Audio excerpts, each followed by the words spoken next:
Hello everyone, it's been a long time since I've made a video, and I think I just want to give you a little update on what's been going on, because it's been a while. I've been focusing a lot on working on structures that I haven't finished. This one here I'm going to be talking about a lot this particular episode. We got a tool in my house that can make different kind of stuff, and one thing it can make is make decals, and I want to build, or not build, but make a decal custom to this coal tower. That's what I'm gonna focus on a lot on. Is not just for that though. I can make decals for pretty much anything, different structures and signage and whatnot, but also I can make stuff for my roads and a number of other items. Hey guys, so this is my new tool. It's called a Silhouette Curio. It's a cutting, embossing, etching, sketching, does a whole ton of different things. Machine. It looks like a printer. It uses blades, and these are different tools. These here are your etching, embossing blades. It's a cutting blade. This is a deep cutting blade. This will work with up to 5 millimeters thick material. It will cut up to 2 millimeters though. So cutting is only 2 millimeters. It will cut plastic. This piece of plastic here is only 1 millimeter. This is basically the type of plastic you would get on a model, a plastic model. That's about the same thickness as those DPM kits. And yes, you can emboss a brick pattern onto this material. A little bit thinner, as you can see. Cuts this without a problem. You can cut it with this blade. The thicker stuff needs a special blade. And so it cuts out of the box 8.5 by 6.5. But you can make this particular model go up to 8.5 by 12 by getting another tray. And so this tray has these snaps on it. And so this here is a cutting surface, cutting mat, and this here, it's sticky under here, so your material sticks to it. And then underneath it is a number of spacers. So based upon the size of your material, so if your material is like basically paper thin, you would need to put 5 millimeters worth of spacing material there. But if you're using, say, this, which is 1 millimeter thick, you could take off the millimeter spacer and only have 5 millimeters. So it can cut up to 2 millimeters, and anything else that's over 5 millimeters, it only etches or embosses into it, or it makes a score line. But it does a lot of different things. It can do interesting paper cut designs, cut cardboard, etch metal, etch wood. Software. So I designed all my stuff in a vector program. The particular vector program I'm using right now is Sketch. It's a lot cheaper than Adobe Illustrator and does relatively a lot of the same stuff. Obviously, this is for the Mac.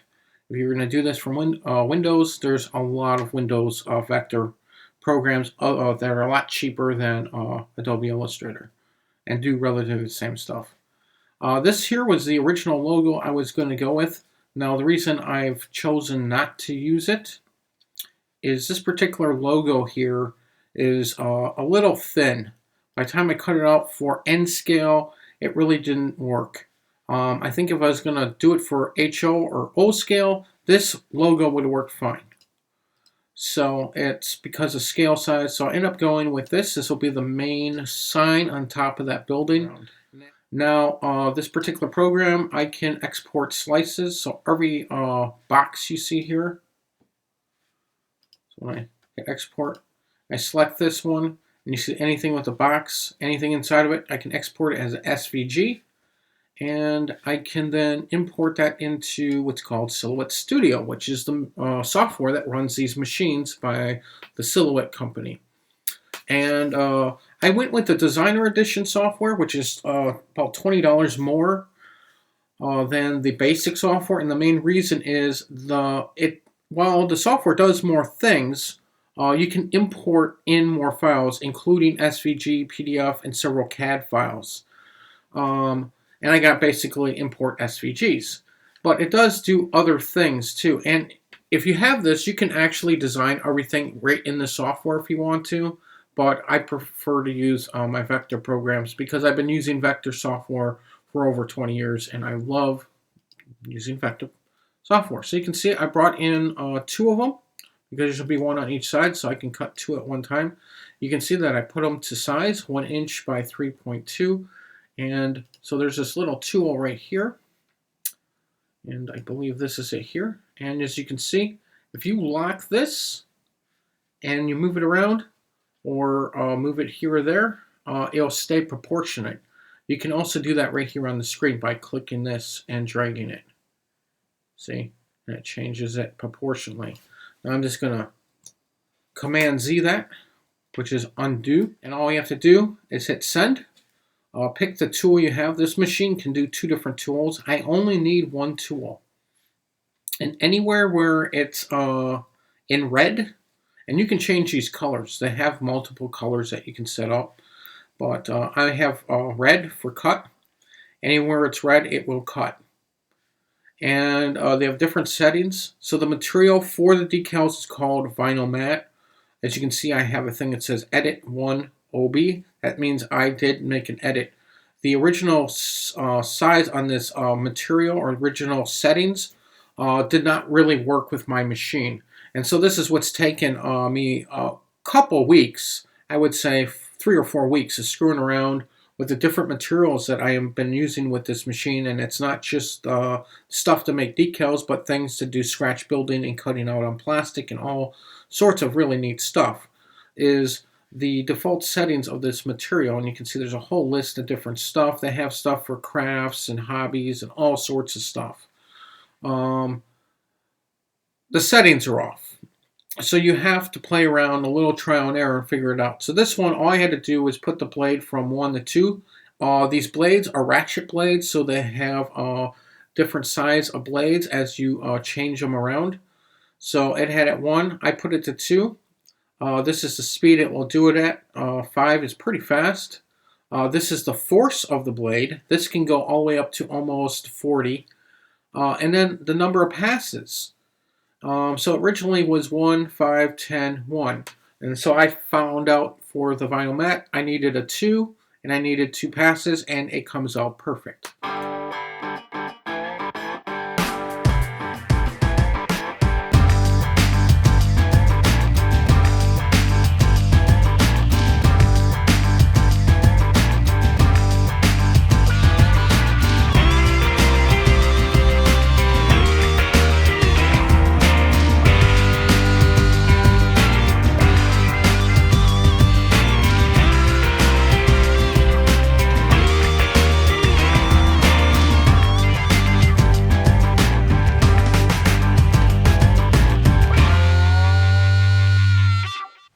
Good afternoon, everyone. So this is the finished version of the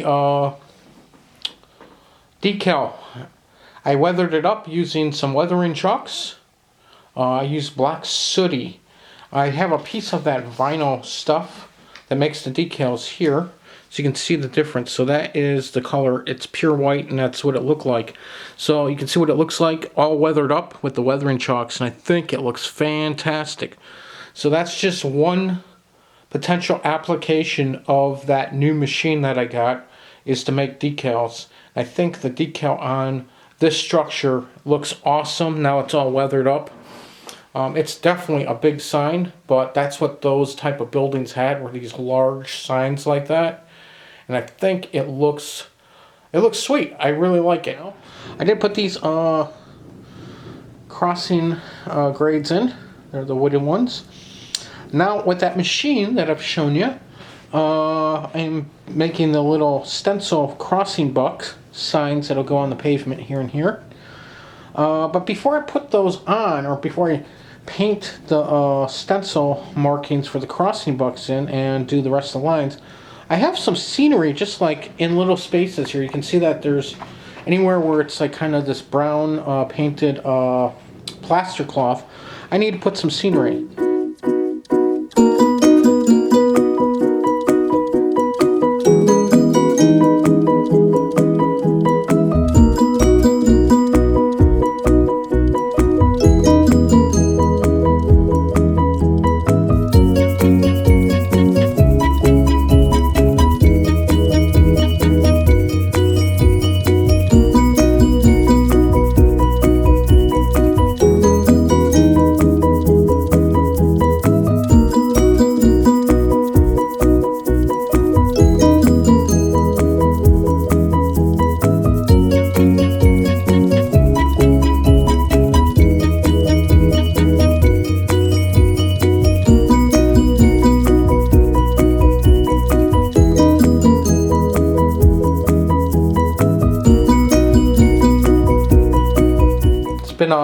day since I added in the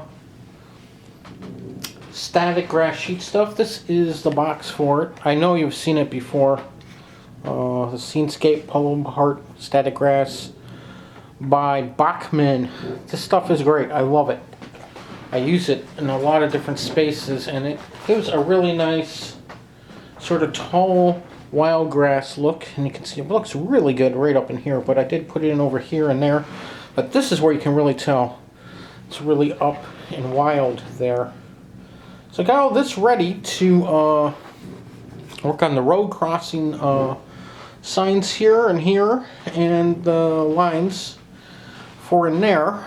I think I might want to add a couple extra like bushes though too, just right up in here and a little bit right over here and kind of in front of the train tunnel.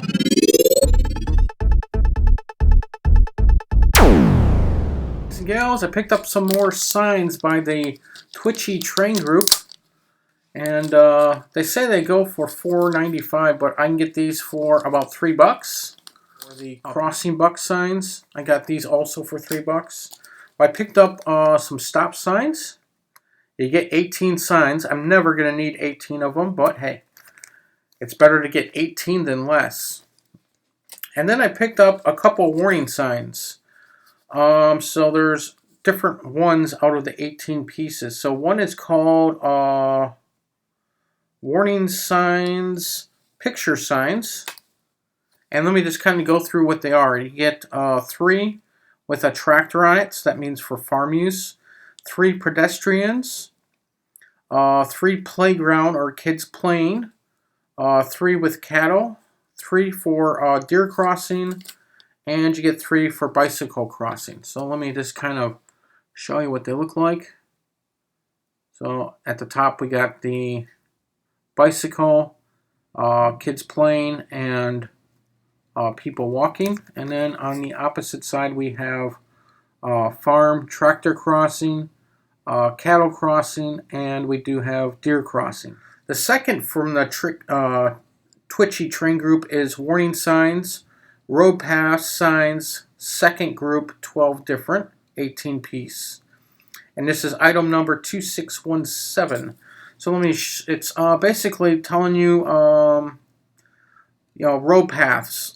So like, if you come at a T section or a Y section or whatnot. So let me just show you what we got here. I'll show you the top and the bottom. As you can see, we got. And that's all I have for this week. And I say week, it's been a while, a little bit longer than a week. So thanks for being patient with me. We did have the holidays in there. I did have the touch of the flu for 2 weeks. And it took a little while to learn how to use that machine. But that's definitely going to up the game on some of my models. And I'm really excited about that. And we need to get back to working on the layout. So I should have another video much sooner than last coming up soon.